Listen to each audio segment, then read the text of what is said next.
Selamünaleyküm. Selamünaleyküm. Ve aleykümselam ve rahmetullah. Selam atıyorsun. Ganimet mi? Elhamdülillah. O ne hal? Aklımda kaldı ganimet mi? Ben onun bir klip gördüm. Bir ahurluğun biri koyuptur. Oğliyadan dilemeli.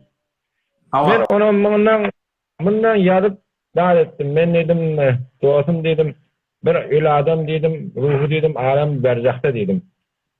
Onun sol alem berzakta nedir eşitmeliydim. Öyle adam dedim.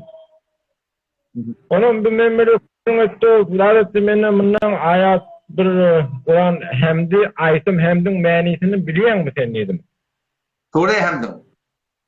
Ha, sure hemdin manisini biliyor musun dedim. Ben dedim sen dedim bir dedim öyle adamdan dilenin neme dedim gidip özün bahset etmek gerek dedim özün dile da dedim. Vakti kalbından ihlas etsen Kudaydan dilesen Allah Teala sana verecek bir zadını veriyor. Doğru değil mi? Sen bir öyle şu taraf ölüp gidiptir. Sen nereden biliyorsun? Şu kova adam bidire adamdığını. Neresin? Neresin? Kavayttır. Onun ne dedim? Sen neydi? Vehhabi dedi. Ben ne dedim? Vehhabin manisi ne dediğini biliyor musun sen dedim. Hava. Hop. Ben Kur'an açıklap vereyim mi? Haydi. Bakın da sorusu. Klip koyuluptur. Nümune değil mi? 4-5 şunla bolli. Olakon tatilden bir yerde klip koydu. Hamana şöyle bir adam nefil namazlara kaim oluyor. O hadisi köpten köp gördük. Nefil namazlara kaim oluyor. O zaman kaim oldu da Huday Teala beter yakilliye. O zaman şu Huday Teala şu kadar yakilliye ki Allah Teala aydıptır. Hemen şu görür, gözü oluyan, işte kulağı oluyan, eli oluyan, gider ayağı oluyan ettir. O zaman şu taada adam aydıp, nidesizliği bildi, kimliği bildi. Zopta bir yokta adam şu deyip şon kem şey diye yakının yani kem şol adam öyle Hudayalık o diye dedi var ya da Hudaydan gözü kulağı el var ya en şon yani hem eştiye görye tutya diye bakacak oluyor da o diye delilli evcana çağır. Allah Tebarek ve Teala Kutsi kelamını fermaş diye menin bennem bana ibadet edip ayrılmaz. İbadet eder şu bennanimin söyür niptir. Vakti ki şu bennani söysem men şonun eştiyan kulağı olurun. Men şonun görüyen gözü olurun. Men şonun tutyan eli olurun. Men şonun adiyan ayağı olurun. Eğer menden bir zat dilagese şon dileğini veririn. Eğer menden pena istese ona ben pera olurun. Arka çıkarın ya Allah Teala. Sene Hicri Kamari'nin 1299 yılına Davud Süleyman el-Bağdadi diyen bir zeberdest alim geçiyor. O öz kitabını yazıptır. Şu hadisi aydıp ve hâzâ mimmâ yedullu alâ ennet talab min evliyâllâh talabun minallâh. Şu hadis delalet ediyendir. Evliyalardan dilemek, Huday'dan dilemekliğine deyip. Ne hoşten? Huday onun tarafından mütevellidir. Vakti ki Huday Tebarek ve Teala velinin gefini eşdiye, vakti ki velinin gözü Huday olsa, eli Huday olsa, ayak Huday olsa, hem hiç gerekirse kanadı Huday bilen bolyan olsa, Huday onun dileğini verecek bolsa, nemediyse diyenini edecek bolsa, hem dünyada hem ahirette şöyle benden tarafından mütevelli oldu da, şu evliyan çağırdan, Huday'ın olsun tarafından mütevelli, şu hadirisi sen işin bitir ya. Ama dikkat edin. Tamam. Ol ahum oğludur ki. Ulamalar ki. Sübekinin hükmünün arasında. Ölüleri çağırmanını yapıyorlar. Şunun alpariyan yolu doğru Vehhabi'den yolu. Şunun onumunu Vehhabi diye, şunun alpariyan yolu Vehhabi'den yolu. Öyle mi değil? Şu Vehhabi diyen adamdan Kur'an'ın, hadisin istidlal şahsiyet yerler. Kur'an'ın hadisi öz aklına oraya, öz oyuna oraya tefsir et yerler. Yok şunun yakayken hadisini biz okuduk. Bir doğru hadis okuduk.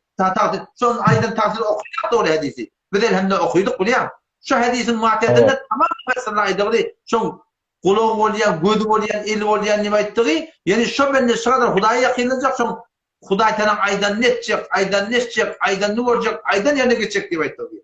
O zaman çok önemli şunun en kolay yanlış yani ne mi? Öz akıllarını yürütüyorlar.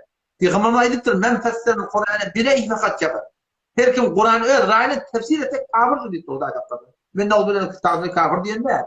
Yöne şu form bir hatar şey. Men qala fil Qur'ani bile ifasab fakat akta. Peygamber de her kim Kur'an hakkını bir kep kepmedi. Dinin hakkını bir kep kepmedi. Doğru da o yanlışlıktır. Ne mi? Şimdi bidun şarayet. Mustahette ama çok önemli şonsa aytyan gurunu gibi evliyalar çağırman. Öyle mi ne çağırman? Aga men aytyan o da ne? Çünkü din daş çoğraklarımızda her adamın 360 tane felsefesi var. Ben kadar şey aytyan şöyle.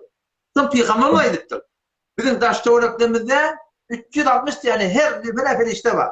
11. ayet Sure-i Ra'da ba'da okuy. Lehu muakkibatun min beyni yedeyhi ve min khalfihi yahfazunahu min emrillah diye. İnsanın evinden ardından Allah Teala'sı takip kılanlar var, gidip gelip dururlar var. Allah'ın emrini adam koruyarlar diye. Ama sen şu daşlarında ferişleri ki Huday Tebarek ve Teala koyuptur, bizi koruymadan süreyim. İşte bana ferişleri çağırıp olmaya. Ne mi diyeyim? Yahfazunahu min emrillah. Allah emretmede, Allah destur etmede hiç kayda kıyımlanmaya.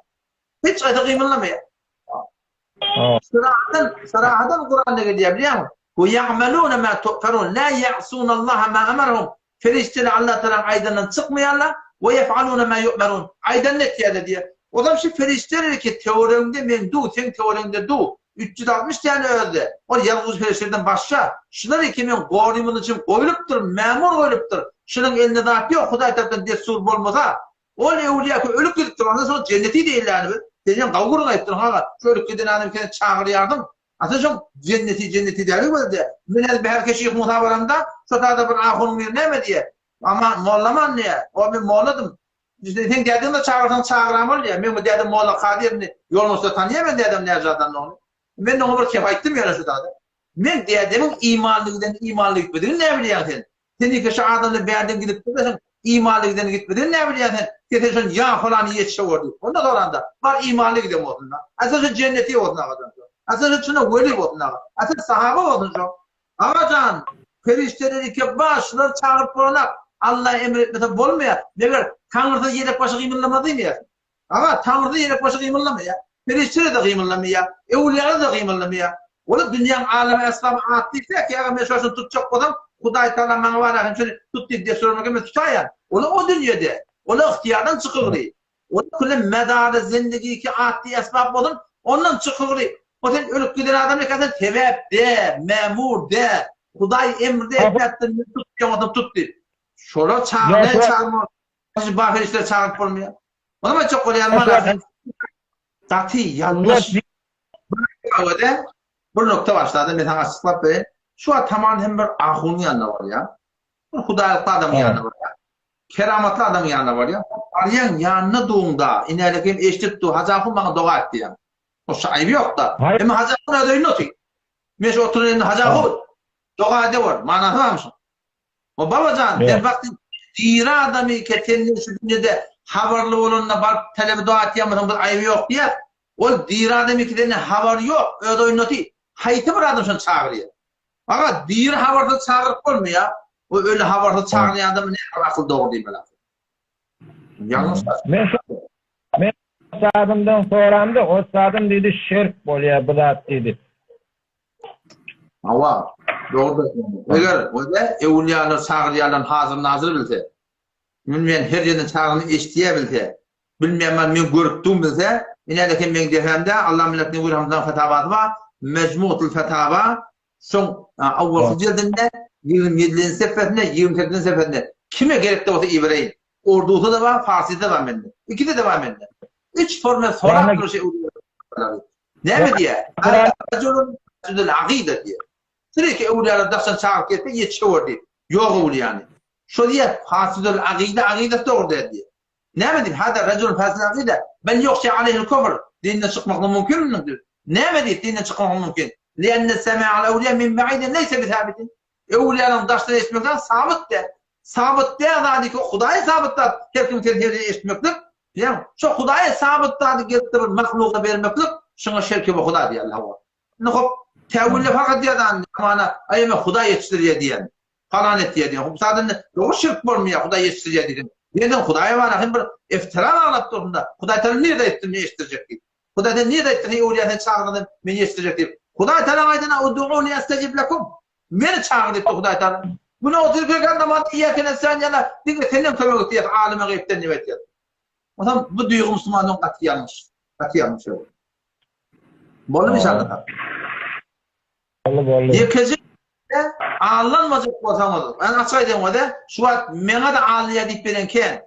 Aga ahundan molladan ağlanmazık bolsamaz. Şit labassa, şehiyette, tarih İslam'da hemişe ağlayanlı bolupdur. Senin de bana alaha namet. Men ölme çağırmak men dine çağıryan. Men Hanefi mezhebe çağıryan. Men aytyan kefim Hanefi mezhep diyor mu? Gelin vurun men gözüme. Men din İslam'ı gibi ağlamayacak adam mezhebini de bilir. Mezhepten sonra her kim tevcih ettiği ödünden Alperen yolu da olsa Vehhabi'den yolu. Ona da Vehhabi diye diyor. Mezhepten sonra hiç başarmaz inşallah. Hanefi mezhebinin agaidından da bir aytdı ver bolyam. İnşallah onu sen sonrasında hakikaten bolyam inşallah. Bolly. Kurul çurağı. Hoş anlamış.